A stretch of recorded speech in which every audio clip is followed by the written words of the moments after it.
Hello, my name is Dejan Boshkov, Grandmaster from Bulgaria. Today I would like to show you one sharp game of mine that I played against an Australian player, Stojic, from the tournament in New Zealand, in Queenstown, one of the most beautiful places on earth, probably. I highly recommend that you go and visit this tournament once in your life at least, even though it's made on every 3 years. It's not very popular, but whenever you see it, just go and visit it. It's just great. So this tournament was played in January and I didn't play since September. I was feeling a bit rusty and the first two rounds show that I am not doing very well. So against this opponent I decided to go for a sharp line and I decided to choose the Marshall. This is a line which I have worked a long time ago in 2008. And the funny thing is that nobody has ever went into the Marshall. When I was trying to go for the Marshall, everybody was playing some anti-Marshall thing here, usually H3. But they were also going for D3 stuff. So at the end I decided that I won't be able to play Marshall anyways, and I just play something else always. But since I didn't play it ever, and obviously my opponent was confident about that, he allowed me to play the Marshall this time. And then I said, okay, if I'm not in a good form, at least I can try to play a bit sharper than usual to get involved into the game, to try to calculate as much as possible and to become tactically alert and to go into the rhythm of the tournament as fast as possible. I went for d5 and I didn't go for the traditional Marshall with c6 here, but to another one which is more rarely seen, the move bishop b7. It's also logical, it's developing a piece. Well, one might argue that the bishop is usually better placed on g4, but there are also some advantages about the move bishop b7. It is developing a piece. Next, I'm going to win a tempo by chasing away the rook from e5, and sometimes I'll be threatening to jump knight f4 and to attack the pawn on g2. My opponent played d4, which is one of the main lines. The other one is queen f3, to which black usually responds with bishop d6. And that knight on d5 is poisoned. Black goes queen e7, rook e8 is also another very good move. And there are very, very nasty threats on the back rank, and black is usually taking back this rook, and he has very good attack. One sample line, say king f1, rook is coming on e8, the threat is queen e1 mate. If the queen steps on e3, then simply queen f6, renewing the threats, and now whenever the queen goes somewhere, say maybe on, I'm not even sure where exactly is the queen going. If queen to f3, I go back, queen e6. This time it's a double threat against the rook on d5 and mate on the back rank, and there is no time for queen e3, so white is just losing the exchange. And otherwise, if the queen goes to some other place, like d3, I can this time take and bring the queen on h4, on f4 to attack this pawn, in addition to the e1 square, or queen e5 even, with a double attack against the bishop on d5 and the pawn on h2. Well, if white goes in this situation queen d1, then again I take on d5 and queen e5 is coming. I'm recovering the pawn on h2, and that's not the only problem that white has. The other problem is that his flank is underdeveloped, and say that if he goes g3 to defend that square, I can lift the rook on e6, and this is very, very strong attack, either to double the rooks on the e file and to threaten rook e1, or just black is threatening in many cases to take on g3, bring the rook on f6 and reach that king on f1 together with the other one on e8. So we can say that the choice that white did in the game is more reasonable, or at least if he wants to play queen to f3, here they usually go back with the rook after bishop d6. But the move played in the game is more solid after bishop b7. The move d4 is the solid one. He's stabilizing the situation, he's opening the road for the bishop, and he's still enjoying the extra pawn. But on the other hand, black also has some nice things. First of all, I decided to trade this rook, an active rook of his, for one of mine which is not so active. And The good things about black's positions are that all his pieces are very active.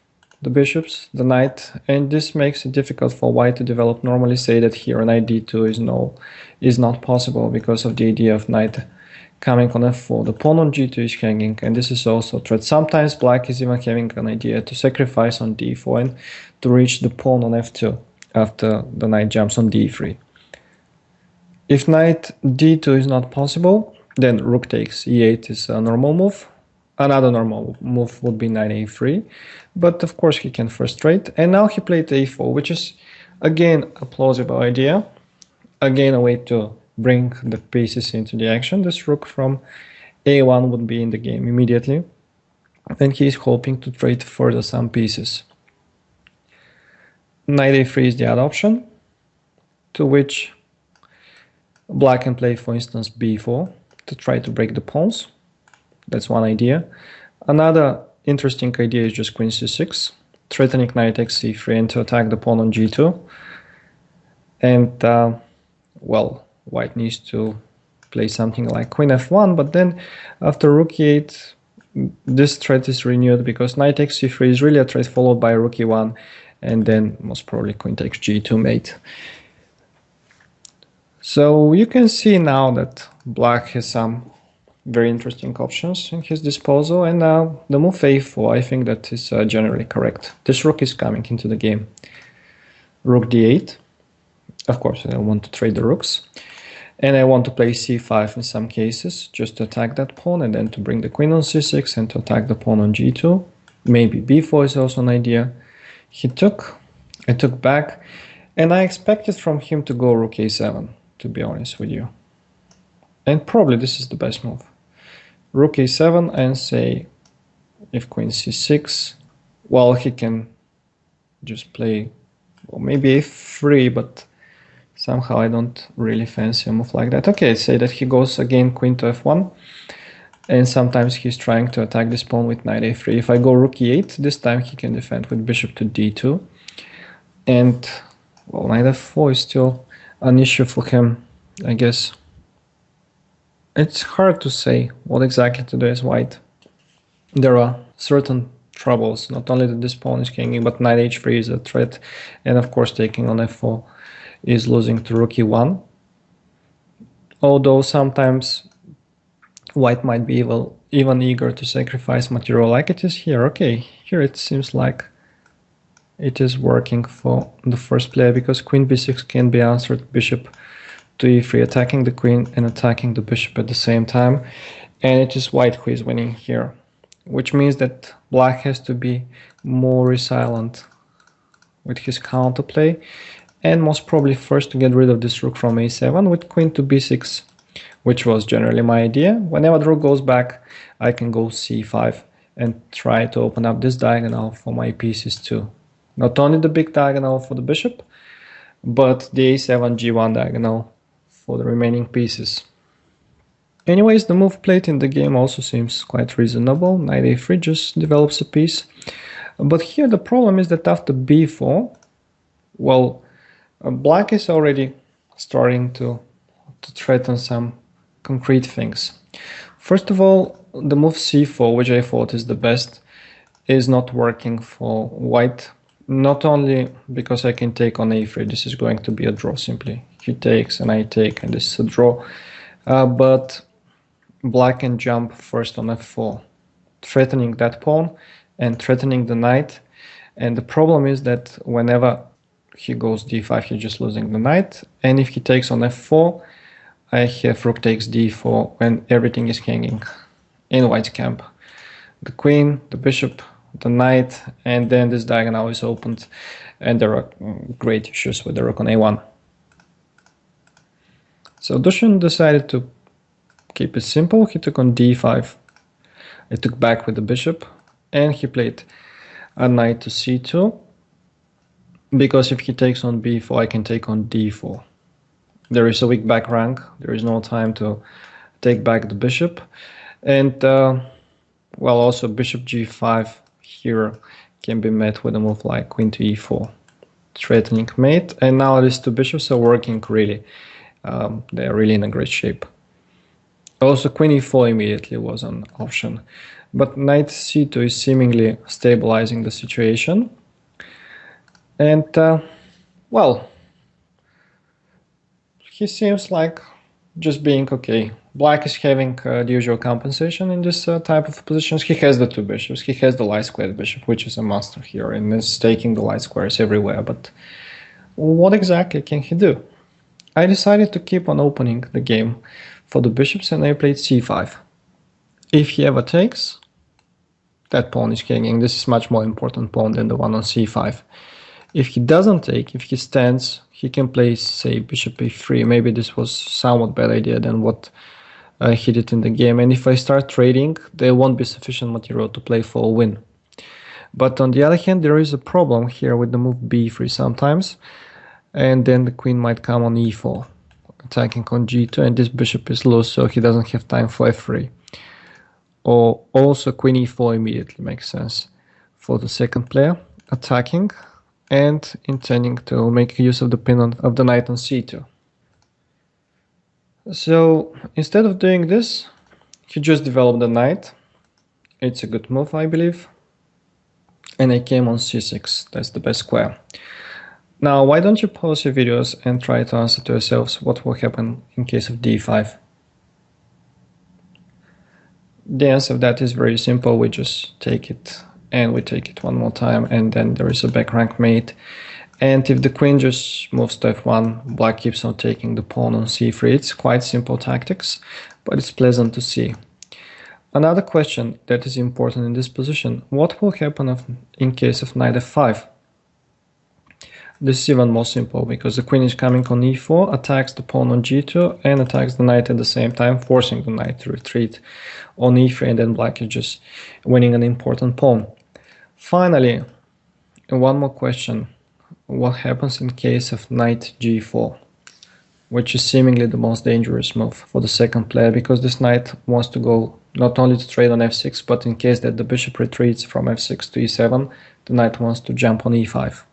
Why don't you pause your videos and try to figure it out for yourselves? Well, what Dusan blundered was that I can just take the pawn on d4. And when he takes back, I just take back with the rook. The queen and the rook are hanging. The only way to prevent the immediate loss of material is bishop d2, and here he was considering only the move queen d7, which is of course met with knight e5, and it is white who is winning. The queen is hanging, the bishop is hanging, and there is no time to take neither the bishop nor to go queen d5. But the queen can step to another square, and this is the d8 square. After queen d8, the bishop is lost. The knight is no longer that important, but the bishop, and black is clearly on top. I took on g2, he came queen c1. The other move is queen e1, but then the pawn is lost simply. So queen c1 more or less forced, and now powerful centralization. The pawn on b2 is hanging, but also black is trying to keep this knight on e3, not to become too active. Say that knight f5 is no longer possible. I would just take everything and mate him. That's why he is having troubles what exactly to do next.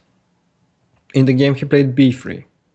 He saved the pawn, but this gives me time to save my king with the move g6. There are no more back rank mates, and also this f5 square is taken under control.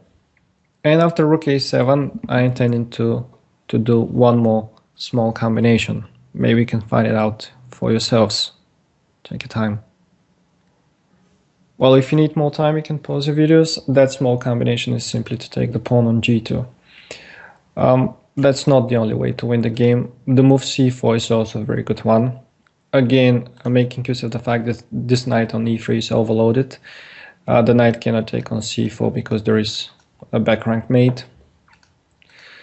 And if he cannot take on c4 with the knight, he can, if he goes for a move like rook c7, can simply take on b3, and after queen d3 I'm threatening to promote the pawn.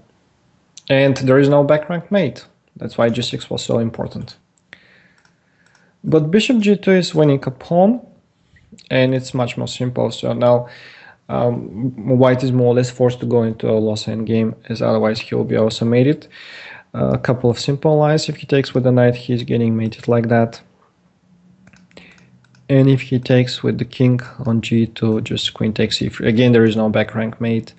And after this check and this check, black can just play queen e3, queen c3 or queen d4, or even king h6. Everything is winning here. So what finally happened after bishop takes g2 was that, sorry, white just played queen c4. As black is just threatening to retreat the bishop and then to try and to deliver mate, or either back rank mate, or somehow to bring the queen on the g file. Queen c4, bishop d5, an important move, otherwise he'll be threatening to take on f7, or my rook on d2 might be hanging. But here, even though he goes into a rook endgame, there are no saving chances. 2 pawns are too much, even for rook endgame.